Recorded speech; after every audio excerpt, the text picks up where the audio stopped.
Bismillahirrahmanirrahim. Assalamualaikum warahmatullahi wabarakatuh. Alhamdulillahirabbil alamin. Assalatu wassalamu ala asrofil anbiya wal mursalin wa ala alihi wa sahbihi rasulillah ajmain, amma ba'du. Buat langkah awalnya, puji beserta syukur tak lupanya kita panjatkan atas kehadirat Allah Subhanahu wa Ta'ala, yang mana berkat nikmat, rahmat, karunia dan hidayahnya kita masih bisa melakukan kegiatan sehari-hari seperti mestinya. Selanjutnya, selawat berangkaikan salam tak lupanya kita hadiahkan kepada Nabi besar Nabi Muhammad SAW dengan mengucapkan Allahumma sholli ala Sayyidina Muhammad wa ala ali Sayyidina Muhammad. Dengan salam, Assalamualaikum ya Rasulullah, Assalamualaikum ya Habibullah. Baiklah, pada kesempatan ini saya atas nama Muhammad Nabil Atami dengan NIM 12110112203 akan menyampaikan materi, yaitu mengenai mata kuliah psikologi umum. Dalam hal ini dosen pengampunya ialah Ibu Suci Habibah MPD, Prodi Pendidikan Agama Islam, Fakultas Tarbiyah dan Keguruan, Universitas Sultan Syarif Hasim Riau, atau biasa kita sebut dengan UIN Suska Riau. Yaitu materi yang saya bahas adalah ingatan dan berpikir.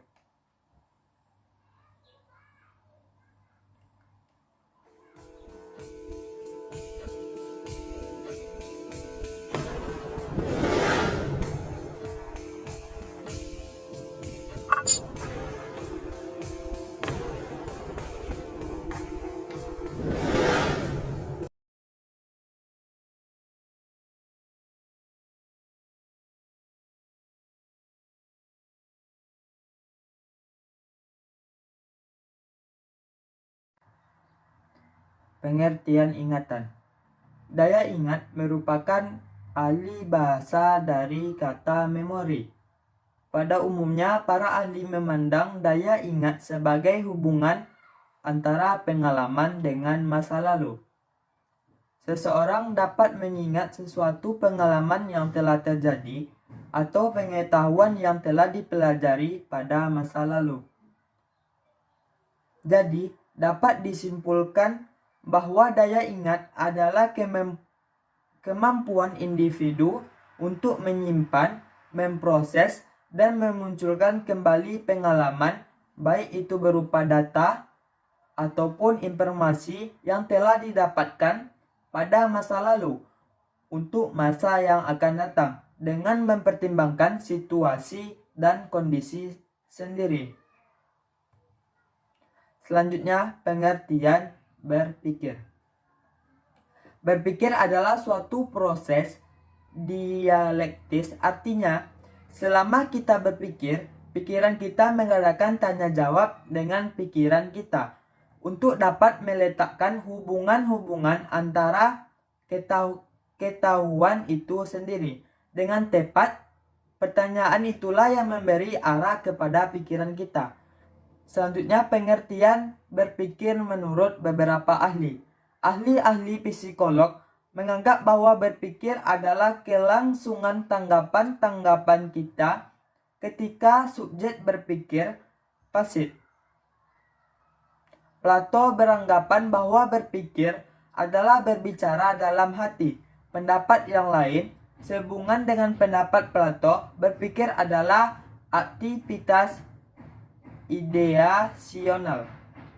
Selanjutnya, ketika kita sedang berpikir, melibatkan proses manipulasi informasi secara mental seperti membentuk konsep-konsep abstrak, menyelesaikan beragam masalah, mengambil keputusan, dan melakukan refleksi kritis atau menghasilkan gagasan kreatif.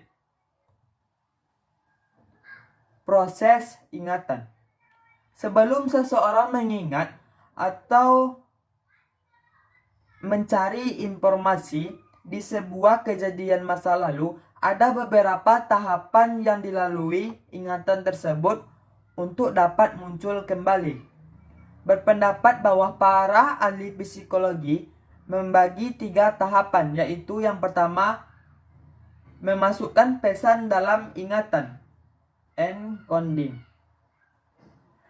Mengacu pada cara individu mentransformasikan input fisik indrawi menjadi sejenis representasi mental dalam memori. Yang kedua, penyimpanan ingatan, storage.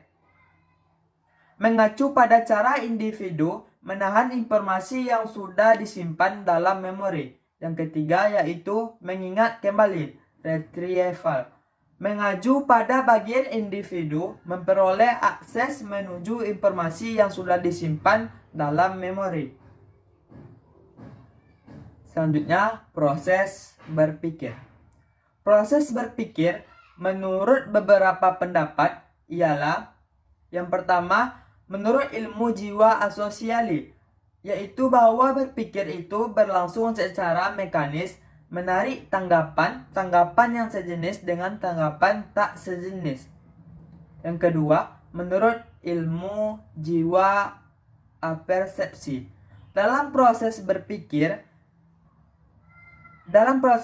itu jiwa adalah aktif, memberikan arah, mengatur proses itu. Selanjutnya, menurut aliran ilmu jiwa berpikir, yaitu bahwa berpikir merupakan pergaulan antara pengertian-pengertian sehingga proses berpikir itu diarahkan oleh soal yang dijumpai. Berpikir itu menggunakan pengertian-pengertian yang kompleks. Berpikir itu menggunakan bagian.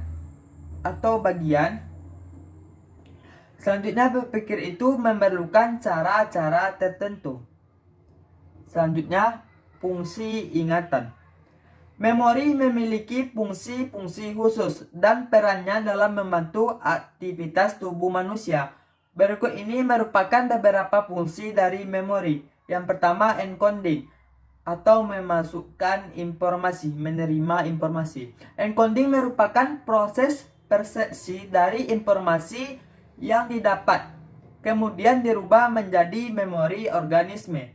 Yang kedua, storage atau menyimpan. Fungsi berikut ini adalah sebagai alat penyimpanan. Setelah proses encoding, data atau informasi yang didapat akan disimpan dengan membentuk jejak-jejak yang bisa ditimbulkan kembali. Jejak-jejak memori tersebut juga traces memory. Memori traces ini bisa mudah menghilang apabila tidak sering digunakan. Selanjutnya, retrieval atau mengeluarkan kembali. Fungsi ketiga yaitu menimbulkan kembali ingatan yang sudah tersimpan. Proses ini berkaitan dengan proses mencari informasi di dalam otak, menemukannya, dan menggunakan kembali memori tersebut. Jadi kita mencari lagi. Selanjutnya, fungsi berpikir. Ahli logika berpendapat jika ada 3 macam fungsi dari berpikir, yakni untuk membentuk pengertian, membentuk pendapat, dan juga membentuk kesimpulan. Yang pertama, membentuk pengertian. Maksudnya ialah manusia mengenal 2 macam pengertian, yakni empiris atau pengalaman dan juga pengertian rasionalis atau ilmiah. Yang kedua, pembentukan pendapat. Pembentukan pendapat yakni melakukan hubungan antara 2 buah pengertian atau lebih. Seseorang bisa membentuk pendapat jika mengatakan mengenai sesuatu yang lain.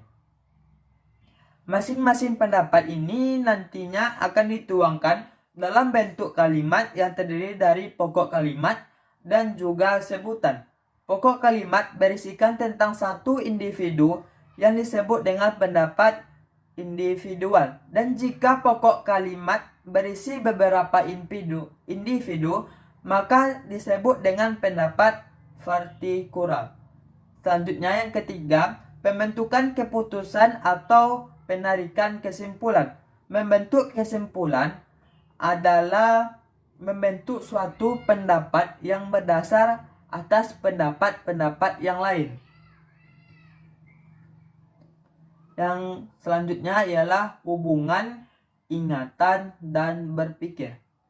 Menurut Abu Ahmadi, ingatan atau memori ialah kekuatan jiwa untuk menerima, menyimpan, dan memproduksikan kesan-kesan. Sedangkan menurut Wulandari, berpikir adalah aktivitas mental individu untuk membuat keputusan dalam memecahkan suatu masalah yang dihadapi dengan berbagai informasi yang sudah diperoleh melalui beberapa kategori. Maka, ingatan adalah hal-hal yang telah terekam dari otak atau memori. Ingatan kita yang berasal dari buku, keadaan sekitar, faktor lingkungan lainnya. Sedangkan berpikir datangnya dari hasil rekaman ingatan tadi. Rekaman ingatan kita sendiri, jadi antara ingatan dan berpikir memang ada hubungan keterkaitannya. Hubungan antara ingatan dan berpikir. Kesimpulannya yang dapat kita ambil ialah ingatan dan berpikir adalah 2 hal yang saling berkaitan dan saling mengikat. Antara kita sebagai manusia dituntut untuk selalu berpikir positif dengan terus mengingat-ingat nikmat yang telah diberikan oleh Allah Subhanahu wa taala kepada kita agar kita menjadi orang-orang yang beruntung.